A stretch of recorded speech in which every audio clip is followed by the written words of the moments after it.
Ladies and gentlemen, welcome to the College Football Show on the Sports Talkline Network, where we talk sport 24/7, 365. Guys, I'm your host, Spinksy. I'm back on the couch once again this week. This is episode number 24. Thanks for coming back. If it's your first time, guys, hop on there, subscribe, hit that like button, rate, review, comment, all that stuff you got to do. You know how it all works these days, folks. Hop on there and tell me how much you hate the show, how much you love the show. Just come on and interact with me. Let's go. Alright guys, big show coming up this week. We talk about all the action from last week's games. I'll be doing a second show this week on Thursday or Friday to talk about the upcoming weekend. So let's focus at the moment on what happened in the last few days. There's been a lot going on.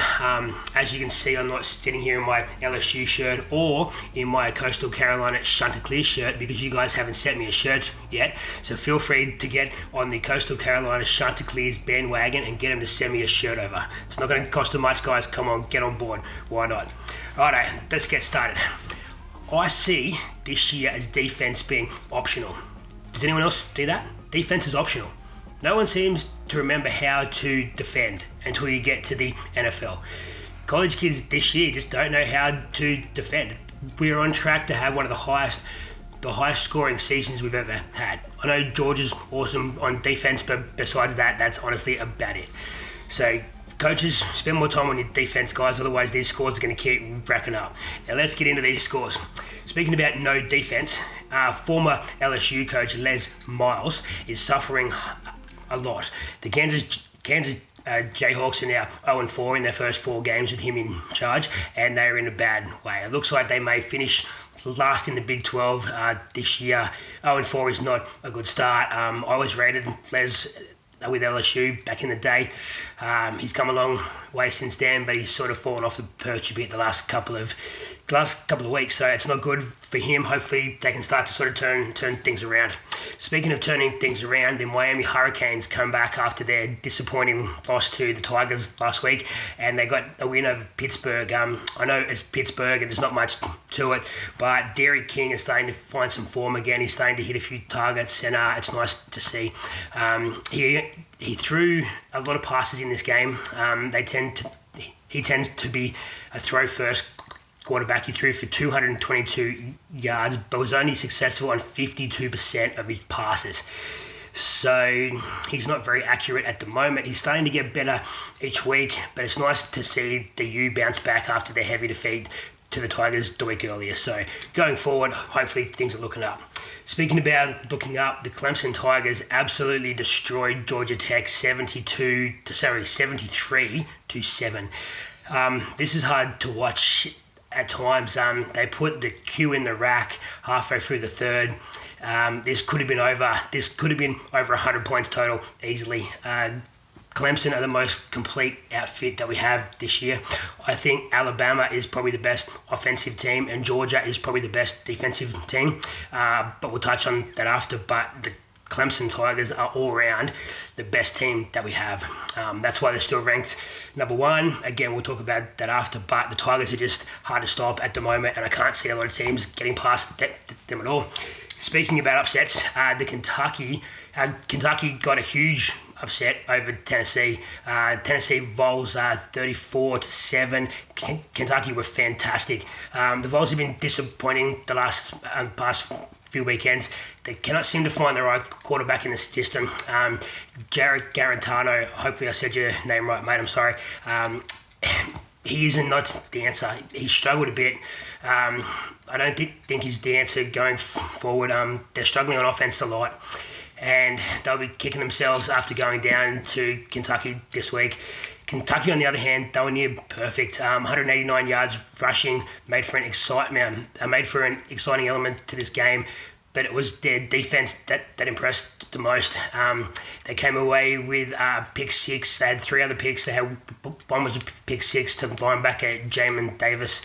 He also had 11 tackles in total. This kid actually, he's a real deal. So look for him going forward, linebacker Jamin Davis. All right, guys, look, the Vols, since then, head coach Jeremy Pruitt has decided he's going to sack the DC and the assistant DC. By no means is this the end. I think there's going to be a lot of changes happening with Tennessee going forward. I can't see these this system staying too long. Some more coaches will go. The quarterback's definitely going to go. They're struggling. Good luck to Kentucky, but Tennessee, you got a lot to work on. Now, speaking about teams I don't like, Notre Dame Fighting Irish. Now, if you watched this show before, you would know the Fighting Irish are my least favourite team. I still don't know why. I can't quite work it out. You know, I don't like Alabama, but the reason is because they're good, all right? The Fighting Irish have got nothing against me. I just don't seem to like them. On the weekend, they played the Louisville Cardinals in a game that ended 12-7. 12-7. We're not playing not playing baseball. This is American football. These kids 12-7. The Fighting Irish, they had 2 weeks off, so they're coming back after having a game off due to COVID that got moved. They rushed for a massive 232 yards and 106 yards through the air to score 1 touchdown. 1 touchdown. Who does that? What is with that? I don't understand how they can have so much football and the 1 touchdown they get is to their quarterback who rushed for about 3 yards out. I can't. Obviously, the more you have the football, the further you push forward and down the field, the shorter the field gets. I understand that. I know how science works, but they just could not penetrate the defense. Louisville should have won this game. They should have shut them out. The Cardinals are still, the Fighting Irish are still ranked inside the top 10 after this abysmal performance. They should have been dropped outside the top 25, and it's disgusting. Anyway, enough of a rant, otherwise everyone's going to start writing in saying, why are you hating on them for? Why are you hating on them? Anyway, let's turn over to the Ole Miss Rebels. They continue to struggle under Lane Kiffen. There's not a lot I can say, guys. This time they went down to Arkansas 32-21. Quarterback Carrol threw 6 interceptions. 6 interceptions. It's beautiful. I reckon I could do better. Look, he threw 6 interceptions. It wasn't a good day. Kiffen is probably not on the hot seat, but a few more defeats than he probably could be. Kiffen's a great coach. He just needs to find the right setup there. The quarterback is an awesome. Carrol is struggling a bit. The whole team is just really a lot needs to change there, but this is probably not the year to do it. Kiffen, mate, I think you're safe. You're going to keep your job, so it's all good. In other news, Texas A&M continue to impress with a big win over Florida. Now, I didn't pick this. They had a big win over Florida last week, and this week they beat the hapless Mississippi State 28-14. Mike Leech is still struggling with Mississippi State. Very disappointed that they had their first and only win of the year against LSU, but Texas A&M continued to rise. They're now inside the top 10, looking really strong. Could they be the second SEC team? Maybe. Have to wait and see. Speaking about SEC teams, we won't go there yet. BYU moves to 5-0 with a 43-26 win over Houston. I know, no one really cares either, so that's fine. All right, here we go. The game you all waited for. I'm a big enough person to admit I was wrong. Georgia are not who I thought they were. They're imposters. There, I feel better just saying it. The first step is to admit I was wrong, okay? Alabama won 41-24. They virtually destroyed Georgia all over the park. Despite a week from hell for Nick Saban, him and the Crimson Tide have come out all guns a-blazing and beat the best defense in the game and possibly the best defense they've ever seen. Alabama has the best offense, and that's going to continue all season, and they had the stats to prove it. Alabama was the first SEC team over the last 20 years to have a 400-yard passer, Mac Jones, to have 250-yard or more receivers in Devonta Smith and Jalen Waddle, and one over 150-yard rusher in Najee Harris. They absolutely pulled Georgia's pants down and smacked them on the bum. And this is what happened. The game was okay until probably just before halftime, and Bama just pounced and just never looked back. And Stetson Bennett is not the future for Georgia. I've said it a million times. They need to get JT Daniels out there. There must be something wrong with Daniels. I still think he's been medically cleared by the doctor, whether it's in his head or whether it's an actual injury that he has. I'm not really sure, guys. There's something wrong with him, and he's not. That's why he's not out there on the park. I think if he was at 100%, they would have at least got him in at the end of this game for some reps, some practice. JT Daniels is the future for Georgia and needs to be on the field now. Stetson Bennett is too small and overthrows everyone all the time, and it's too much. It's too much. I can't sit here and watch another Georgia game when I picked him to win the whole thing and watch Stetson Bennett as quarterback. So if you're out there listening, JT Daniels needs to play quarterback now.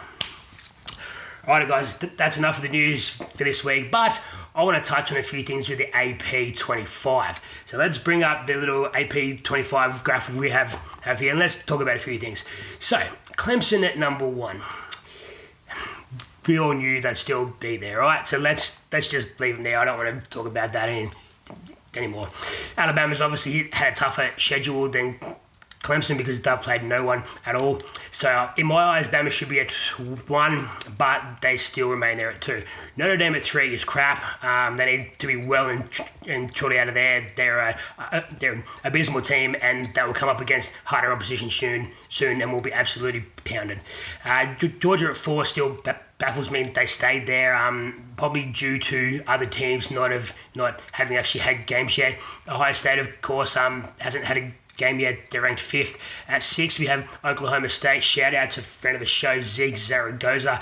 Mate, I know you guys had the week off, but sticking solid, boys. Top 6. Nice work. A&M's in at 7. Penn State at 8. As we sort of go down the list there, you got the Gators at 10. The Hurricanes at 11. Keep going a bit further down, a little bit further. Keep going, scroll my way down. And who's there at number 25? My Coastal Carolina Chanticleers. I told you, didn't I? I told you, you ranked the wrong Sunbelt team. And now here we are, and the week after, clearly, the people who cast their vote with the AP Top 25 listened to this show, because they finally listened, and the Chanticleers are in the Top 25 for the first time. Well done, boys. Keep up the good work. All right, folks, tune in for the show on Thursday. Can't wait to have you there. Hooroo.